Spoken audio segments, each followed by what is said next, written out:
Coup de théâtre au Mali. Le Premier ministre Choguel Kokala Maïga limogé après avoir sévèrement critiqué le gouvernement de transition. Une décision qui plonge le pays dans une nouvelle incertitude politique. Le samedi 16 novembre 2024, Choguel Maïga, leader du mouvement AM5 RFP, a exprimé sa frustration. Selon lui, la patience des Maliens a des limites. C'est ça qui est en cours aujourd'hui.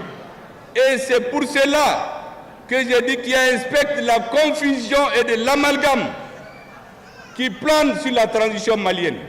Nous ne pouvons pas accepter, le peuple n'acceptera pas que cela continue.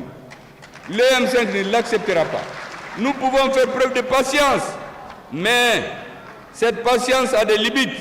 Soyons unis comme un bloc de granit afin de rendre irréversible le processus de transition. On peut combattre un système, mais s'attaquer à un individu, j'ai dit au M5 qu'il faut se l'interdire.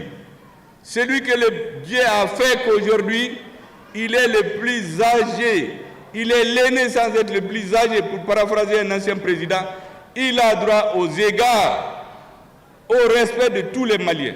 Si on n'est pas d'accord avec lui, nous créons l'espace pour discuter. Depuis 2 ans, je suis en train de demander aux militaires, il faut qu'on s'assoie pour discuter de ce que va devenir la transition à la fin. Depuis 2 ans, au lieu de faire cette discussion que j'ai bloquée au M5, on crée des dissidences, on monte des gens, on récupère des anciens partis, on crée 100 partis politiques en 2 ans, alors que les assises avaient interdit de créer des partis. Mais nous ne sommes pas des enfants. Nous savons patienter.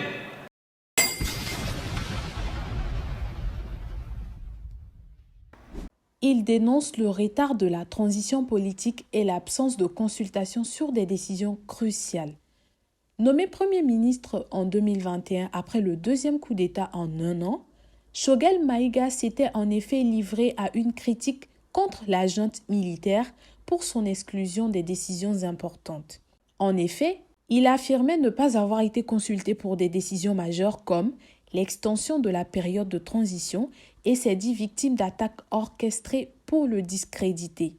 En réponse, le général Assimi Goïta, chef de la transition, annonce dans un décret la fin des fonctions du Premier ministre et de son gouvernement. Le limogeage de Choguel Maïga soulève des questions sur la stabilité du pouvoir militaire, déjà secoué par des tensions internes. Des figures clés du régime comme le général Sadio Kamara, ministre de la Défense, et le général Ismaël Ouagé, ministre de la Réconciliation, sont directement impliqués dans ce limogeage. Choguel Maïga a ce matin réagi face à cette nouvelle. Je viens d'apprendre que le Premier ministre est démis de ses fonctions. Enfin, le Nil est arrivé à Caire, a-t-il annoncé sur son compte X. Dans ce climat déjà tendu, le départ de Choguel Maïga ajoute de l'incertitude à une situation politique fragile. Alors que les Maliens espèrent une transition pacifique, ces bouleversements risquent d'alimenter de nouvelles tensions. Le Mali face à une transition fragilisée, quels sont les prochains développements? Restez connectés pour suivre l'évolution de la situation au Mali. Et surtout, abonnez-vous. On a remplacé des personnes ici, d'autres vont nous remplacer, et ainsi de suite. Et la vie continue. J'avais dit à certains d'entre vous que, de mon point de vue, chacun d'entre vous mérite respect et considération parce que chacun d'entre vous pourrait être Premier ministre un jour et peut-être même son conseiller. Donc, je n'ai jamais mis dans la tête, vous pouvez le témoigner tous, qu'il y avait une grande distance entre nous. J'ai eu le même comportement vis-à-vis de la population. Je vous avais même dit que nous sommes au service du peuple. Donc, c'est nous qui devons être disponibles. Le peuple, lui, il existe même sans nous. Et c'est pour cela que j'avais instruit, vous vous rappelez, que quel que soit le citoyen, seul ou en association qui veut rencontrer le Premier ministre, il ne faut lui faire aucun obstacle. J'ai besoin d'écouter tout le monde pour comprendre les vraies préoccupations des uns et des autres. J'ai fait de mon mieux pour donner satisfaction au peuple malien, à ceux qui m'ont fait confiance. Et si j'ai réussi ou non dans cette mission, c'est grâce à vous.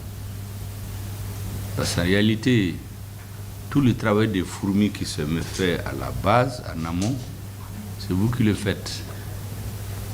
Je suis donc venu à la fin de ma mission vous remercier de votre rapport. Il y a eu des succès et des échecs. En tout cas, vous n'avez pas fait d'échecs parce que vous avez travaillé comme vous pouvez. S'il y a des reproches à faire, ça ne peut être qu'à l'analyse du Premier ministre. Et ça, c'est normal. Toute œuvre humaine est perfectible. Je suis donc venu vous dire merci. Merci encore. Les anciens que j'ai trouvés peuvent témoigner pratiquement, tant qu'il n'y avait pas de raison objective, aussi l'intéressé même le demande, tout le monde est resté en place. Quant à ceux qui sont venus, c'est toujours la recherche de la perfection. On peut se tromper, les hommes ne sont pas perfectibles. Et c'est pour cela que je considère que s'il y a quelque chose que je retiens dans la vie de grand, c'est le travail que j'ai fait avec vous. Nous nous sommes battus avec la confiance des uns et des autres pour donner satisfaction au peuple malien. Et aujourd'hui, la plus grande satisfaction, je pense que nous avons, c'est que nous avons un pays. Vous vous rappelez, en juin 2021, on n'avait pas de pays. Aujourd'hui, on a notre pays. C'est le plus important. Tous les autres débats vont se régler. Le même engagement que vous avez eu pour m'accompagner, je souhaiterais que vous ayez le même engagement pour aider les autorités maliennes. Quelles que soient les autorités, nous venons, nous passons, mais le peuple malien, lui, le reste. Il faut que chacun d'entre vous, quelle que soit la durée qu'il fait ici, ait le sentiment à la fin de sa mission qu'il a fait ce qu'il pouvait pour donner satisfaction aux Maliens. Donc, serrer les rangs, aider les autorités pour que notre pays reste. Quelles que soient les incompréhensions, les divergences, les accords entre les enfants du pays, c'est secondaire par rapport à l'avenir du Mali. Aujourd'hui, on a pu, grâce à notre armée, avoir un pays. Aider les autorités à stabiliser le pays. Parce que l'enjeu aujourd'hui, c'est la stabilisation. Les ennemis du Mali et ceux qui les soutiennent ont juré de nous ramener en arrière. Aider les nouvelles autorités à aller de l'avant. Et en permanence en tête que le Mali est aujourd'hui dans l'AES. Vous êtes citoyen du Mali, mais vous êtes citoyen de l'AES. Tout ce que vous posez comme acte doit être irrigué par cette pensée. La réussite du Mali, la pérennisation de l'AES.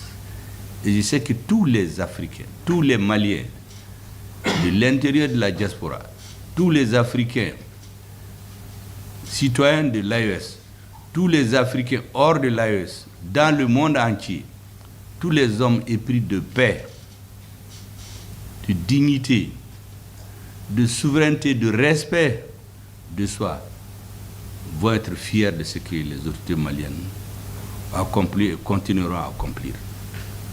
Donc, aidez, faites tout ce que vous pouvez pour que notre pays avance. C'est le plus important. C'est ce que j'étais venu vous dire. Vous remercier encore et vous souhaitez bonne chance, bonne carrière pour chacun d'entre vous. Au nom du directeur de cabinet, adjoint, donc en mission, et l'ensemble des travailleurs